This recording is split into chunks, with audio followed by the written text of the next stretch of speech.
미 국무부의 경제차관이 방한을 했습니다. 네. 참 미국 애들이 문턱이 닳도록 뻔질나게 왜 이렇게 자주 와? 우리나라로 오고 있는데 주로 오는 애들이 통상 경제에 관련된 얘기예요. 네. 국방장관 잠깐 왔다 가고 난 이후에는 걔는 이제 저기 일본부터 인도까지 쭉 같이 돌다가 간 이후에 얘도 일본에 갔다 오긴 했어요. 계속해서 경제차관이 우리나라를 방문을 하면서 공급망과 인프라에 대한 논의를 하고 있습니다. 그러니까 이거는 이제 여러 번 제가 말씀을 드렸지만 미국이 앞으로 우리를 내세워가지고 장사를 하려고 그런다. 예? 장사를. 예, 옛날에 왕서방이 주로 장사를 했는데 그때 왕서방은 공장도 있고 전방도 있고 영업도 직접 했어요. 근데 지금 이 미국 서방은 이 양키 서방은 공장은 없어. 물건도 없고 기술도 없어. 근데 기존의 거래처가 많아. 그래서 이 거래처들에다가 전부 이거 내가 책임지는 물건이야 라고 물건을 뿌리겠다라는 체제로 우리나라 온 거예요. 그래서 우리나라한테 쉽게 말하면 가수요를 요구하고 있는 겁니다. 그게 뭐예요? 우리나라가 만들어주는 건 다 팔 테니까 일단은 만들어주잖아요. 근데 지금 우리가 이걸 만들려고 하면 엄청난 추가 설비와 인력 지원이 필요해요.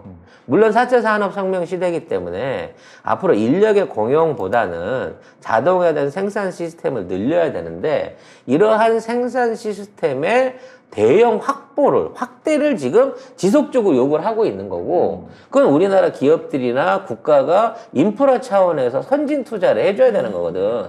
그러니까 물건을 부탁하려면 성금을 좀 갖고 와서 얘기를 해야 되는데 일단 만들어만 주면 내가 팔아줄게 라고 오고 있기 때문에 이게 진척이 느린 거예요. 이 양키가 지금 거지 상태라는 거지. 재정 상황이. 그래서 선급해서 땡겨가진 않지만 우리가 책임지고 밀어줄게라고 하니까 그러면 뭔가 좀 증거를 갖고 와봐. 구체적인 계약서를 들고 오든지 매입계약에 대한 계획서를 들고 오든지 이렇게 해봐. 그런데 양키들은 하고 한국제면 다 괜찮아. 뭐든지 괜찮으니까 일단 만들어만 줘. 이러고 얘기를 하고 있다는 거죠. 근데 국내 기업 입장에서는 요구한다 그래서 그렇게 막 증설할 수가 없어요. 나중에 안 가져가면 어떡할 거야? 책임 못 지면 순수하게 우리 기업들이 다 또 안아야 되는 건데. 그러니까 기업들 입장에서는 그러면 정부가 좀 보증을 서주죠? 요런 삼각관계가 뭉쳐지게 되는 겁니다. 지금 뭐 반도체망에서 할 일이 많다 이렇게 얘기를 했고 우리 외교차관도 뭐 기여를 모색해 보겠다 이렇게 얘기를 하고 있네요. 그래서 이게 이제 왜 반도체망에 얘들이 눈독을 들이냐면요. 이게 또 이번에 영업비밀이 새 나가갖고 공개가 돼버린 건데 전 세계 반도체 생산량 중에 수요량하고 생산량의 차이가 거의 2배에 가깝다는 거예요. 그러니까 실수요 되는 것보다 주문량이 2배에 가까운 거야. 가수요를 땡겨가고 있다는 거지. 그러니까 쓰지도 않을 건데 일단 쓸어 담는 그런 그 무지막지한 매점 매석을 하는 놈들이 있다는 거지. 그게 어디다? 중국이라는 거예요. 물론 중국 입장에서는 전 세계 70%의 전자제품을 중국 공장에서 만들어요. 따져놓고 보면. 그래서 그 중에 30%만 국내에서 40%만 국내에서 쓰고 다시 해외로 이걸 내보냅니다. 그렇기 때문에 반도체 수급이 안 되면 내수와 수출이 동시에 무너질 수 있는 상황이 생겨요. 그래서 반도체를 무리하게 쓸어 담다 보니까 생산 원가나 국제 시세에 비해서 반도체에서 차익이 너무 많이 생긴다. 특히 삼성전자가 그 돈을 버는 게 아니라 이거를 주문해갖고 성금을 던져주고 물건을 도매로 확보하고 있는 애들이 가격을 엄청나게 올려가지고 폭리를 취하고 있다는 게 드러나는 거야.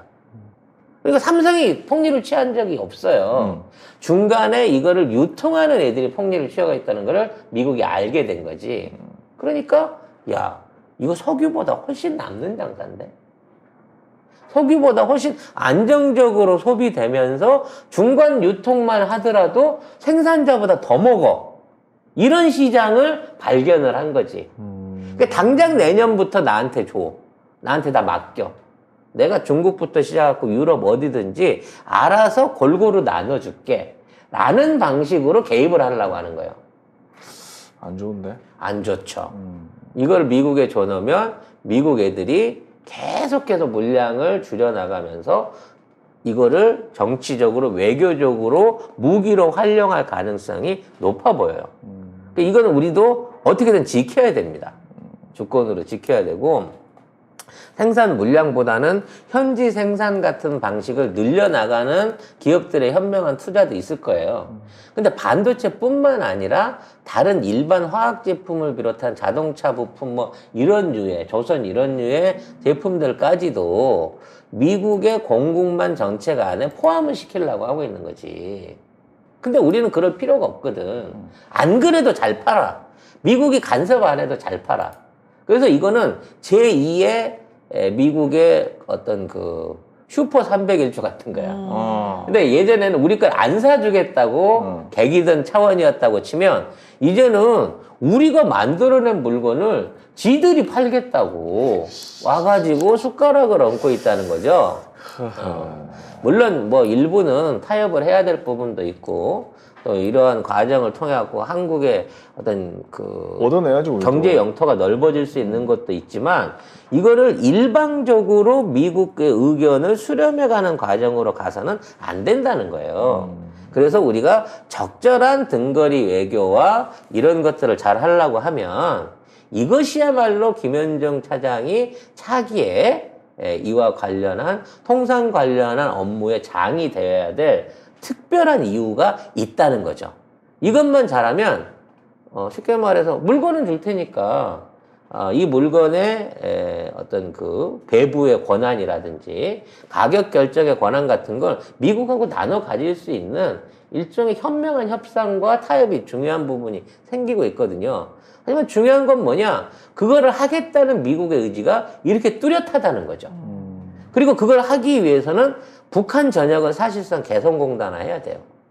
한국 안에서는 지금 우리가 팔고 있는 것보다 더 많은 물량을 만들어낼 수가 없어. 근데 미국은 우리한테 중국이 생산하고 있는 전 세계 70%에 달하는 어마어마한 세계의 공장으로서의 역할을 대신해 주라는 거야. 왜? 중국은 전 세계 유통되고 있는 중국 안에 생산되는 물량 중에 40%를 제외하고는 나머지를 전부 해외에 내보내고 있는 거거든.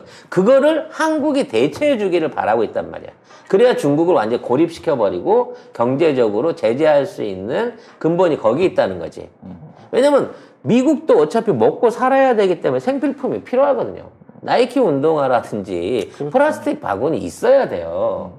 근데 이거를 무리하게 트럼프처럼 강제로 관세나 무역 업적으로 잡아 누르게 되면 미국 국민만 힘들어져. 그러니까 훨씬 말이 잘 통하면서 원활하게 물건을 공급받을 수 있는 공급처를 만들어내기 전에는 경제전쟁을 못 한다는 걸 깨달은 거야, 미국 정부도. 근데 중국만큼의 품질과 가격과 그 다음에 유통구조로 물건을 만들어낼 수 있는 사실상의 유일한 국가가 통일 대한민국밖에 없어.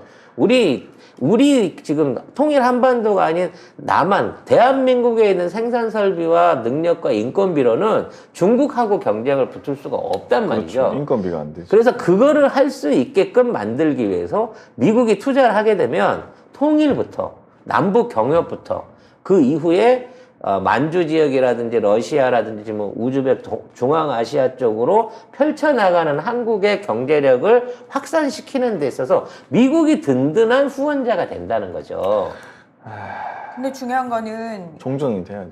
그러니까 아니 이 과정에서 어쨌든 우리가 주도권을 계속 놓치지 그렇죠. 않기 위해서는 이재명 대통령이 탄생해야 된다. 그렇습니다. 그렇죠. 그쪽 입장에서는 윤석열 같은 바보가 되는 게 편하다라고 오판할 수도 있을까 봐 난 그게 제일 걱정스러워요. 저도요. 시킨 대로 하니까 네. 아무것도 안 해도 그냥 야 해 이러면 근데 해버리니까. 이제 아무것도 안 해도 해라고 할 수 있을 수준도 안 된다는 걸 우리가 알려줘야지.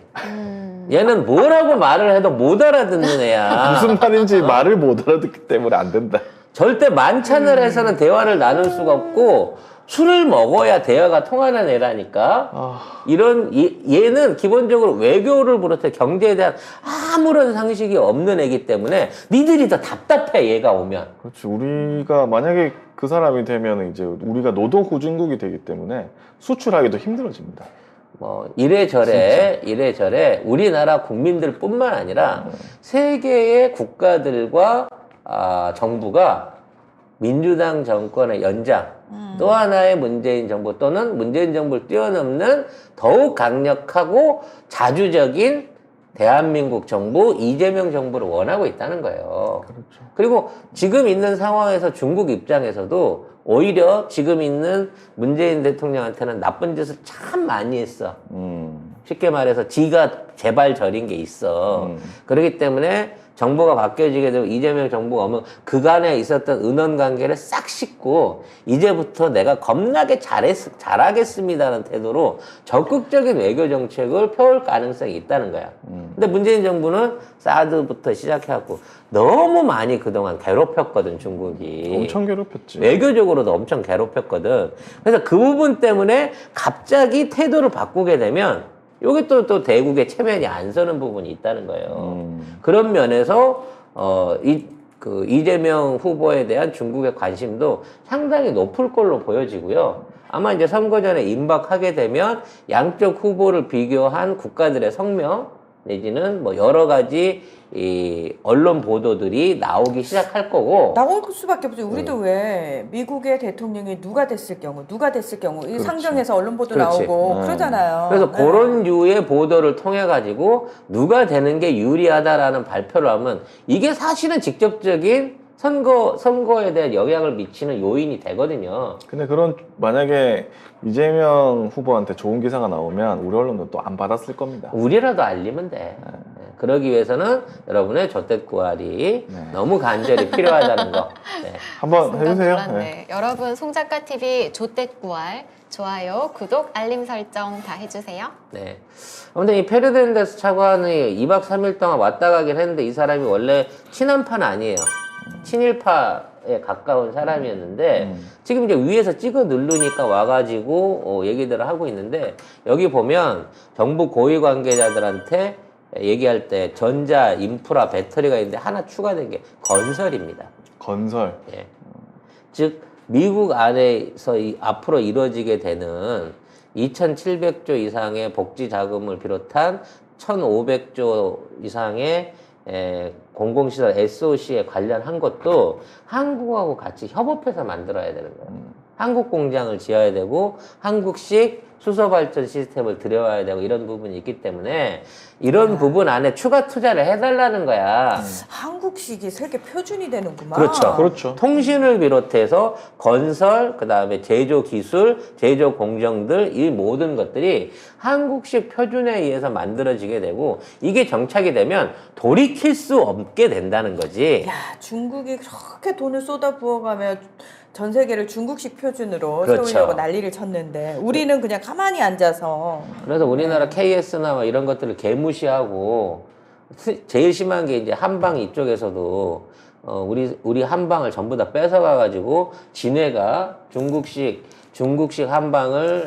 FDA에다가 지금 승인을 맡아가지고 우리보다 더 종주국이 됐잖아요. 이러한 시도들을 많이 했었는데 이게 다 박근혜 시절에 있었던 우리 그런 폐해였고 지금은 전 세계 모든 기술 표준의 선두에 대한민국 기술이 가고 있는 상황이다. 그래서 미국도 우리한테 꼼짝을 못하고 있고 이 미국을 잘 조종하게 되면 우리는 호랑이 등에 올라탈 수 있는 기회를 얻게 되는 거죠. 그러려면 호랑이를 잘 다룰 수 있는 무서운 삼촌이 우리 정부를 이어갈 수 있게 되기를 기대를 하겠습니다. 네.